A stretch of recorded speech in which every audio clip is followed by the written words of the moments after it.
Hi, my name is Brian Maxwell. This is a follow-up video on my video for regarding frequency, vibration, and energy. I pretty much told the basics in the last video. I'm just going to elaborate a little bit more on groups. Just to reiterate thoughts and things, they're all the same thing. The only thing that makes them different is the energy in which the frequency in which the energy is vibrating. So whether it's a physical thing or a mental thought, it's all the same energy. Now, how things get grouped. Everything has a unique vibrational frequency, whether you're talking about thoughts or things. And everything or thought resides in let's call it a vibrational frequency range. Everything is basically in the same family of things, the same nature. They all end up in the same frequency range. So for things to be in a group, they need to also exist in the same frequency range. This can be, you can look at a group as like all physical things on the planet or in existence. The whole physical realm, it has its own certain frequency range that it exists within. Now that range would be a lower frequency range than where the mental plane would exist. So for things to exist, they have to be part of a group. Now, if you are part of a group, like say you have a house, you have a job, you have a wife, you have friends, you have things like that, pretty much anything that's in your world is you are part of this group.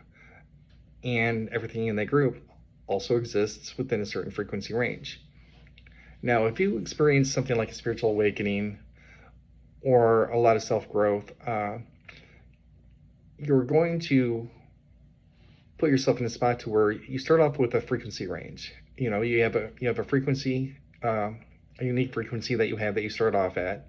But then as you grow, as you make choices, towards growth, things like that, as you want to modify your belief systems, you change your mental processes, you're going to elevate your vibrational frequency to a point where you could find yourself in a whole different frequency range than what you were part of before.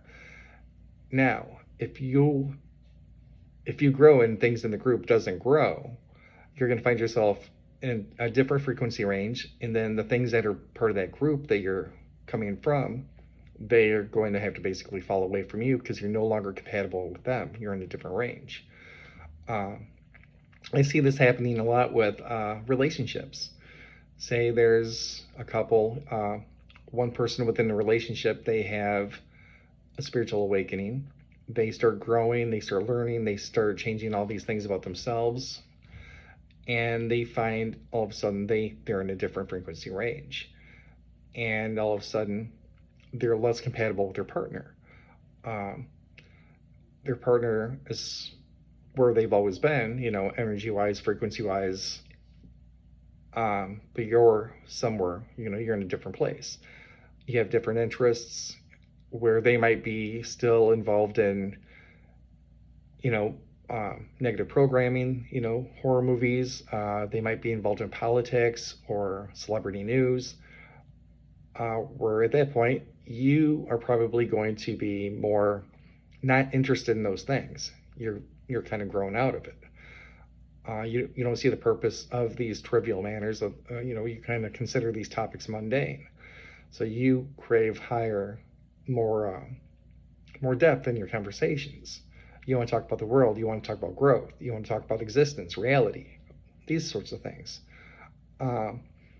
So at some point, your partner might look at you and say, "Hey, you've changed. You've suddenly changed. I can't relate with you anymore.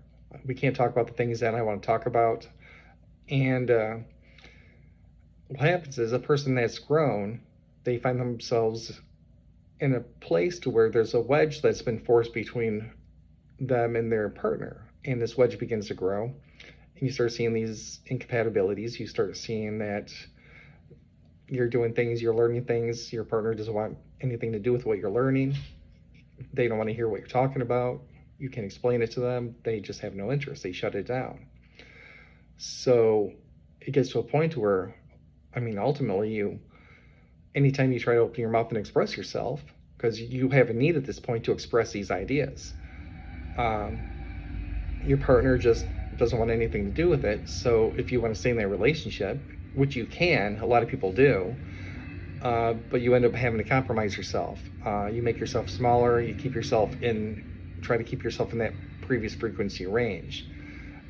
Once you expand yourself and grow, you can't really put yourself back in the box. You don't fit. You can make it work. I don't think long term you're going to be happy.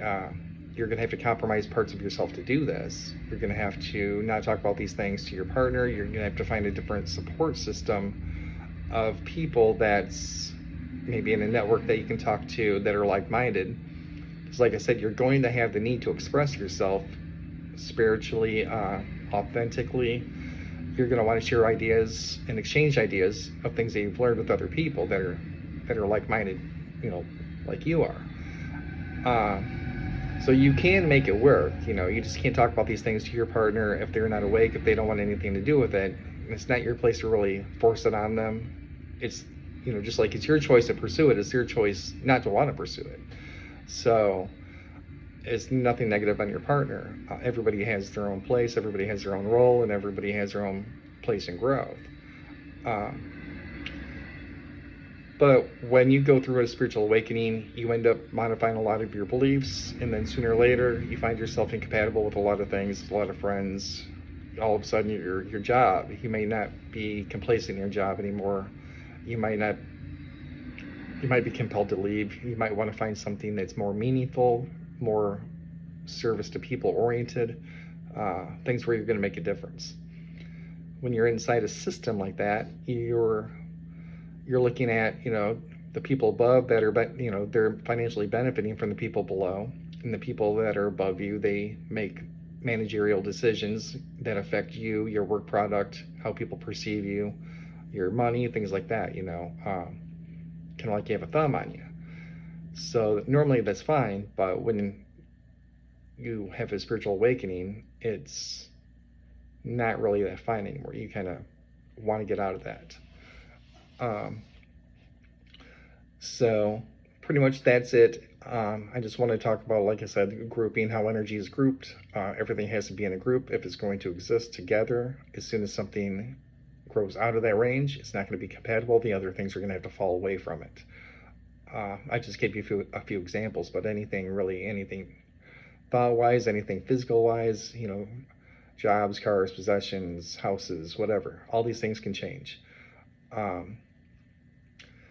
You might find yourself growing very, very quickly, and if you do, you might lose your wife, you might lose your car, you might lose your house, you might lose your job.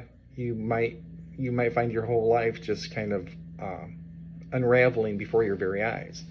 Now, it's not that anything as bad is happening to you. It's just you have to understand that you think you're a physical person in a physical planet, and that's not wrong, but there's more to the story. There's a mental plane. You understand you have thoughts. They exist in their own plane. You understand the physical world. It exists within its own plane. However, we consider the physical world to be the primary world, and it's not. The mental plane would be the primary world from everything that I understand. Think about it. You look around, you see a physical world, even your arm. If you want to move your arm, you can move your arm, but how does that arm move? Sure, you can say it's nerves and muscles and things like that, but ultimately there's a thought that's pushing that. If it wasn't for a thought to move that arm would not move. You can look around your house.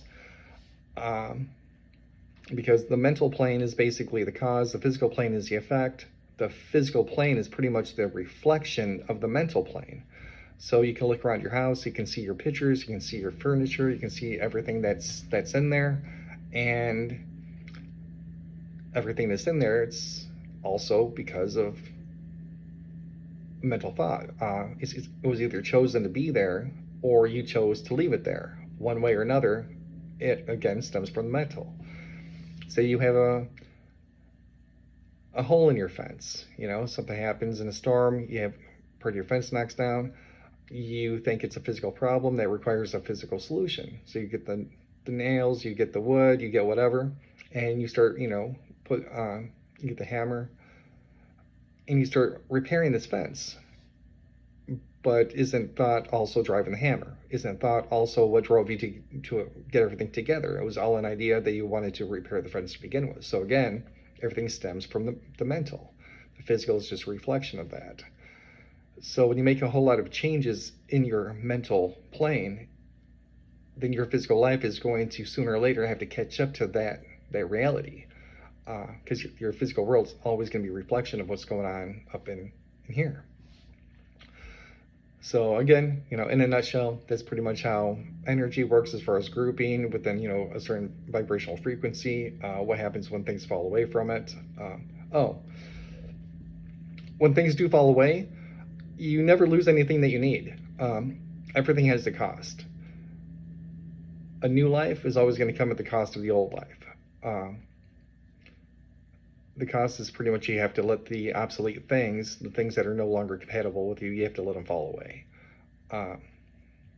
So you might find yourself, like I said, you might lose your house, you might lose your wife, you might lose all these different things, but it's not as horrible as it sounds. As you lose these lower, now incompatible, obsolete things from your life, they're going to create space. And when space is created, something else is going to be attracted to that. But since you're now in a higher vibrational frequency range, you're going to attract things inside that higher range. So what you get back, what you have attracted to, what you attract to at that point is going to be a lot better than what you lost. You might lose a friend that you couldn't express yourself to because they weren't like-minded. You didn't share the same values anymore. You didn't share the same beliefs. They might fall away from your life, but you might attract somebody that's now they're like-minded they're like-minded to you. They have the same interests as you. They're both, you and them are both growth-oriented. You have a lot that you can discuss. You have a lot of common interests. So anything that you lose, you're going to get replaced in a higher way. And it's going to accommodate your next phase of growth. So nothing happens to you, everything's happening for you. So as long as you think about it like that, you can stay, think about things in a very positive manner. All right, well, that's all I got today. Have a good day. Bye.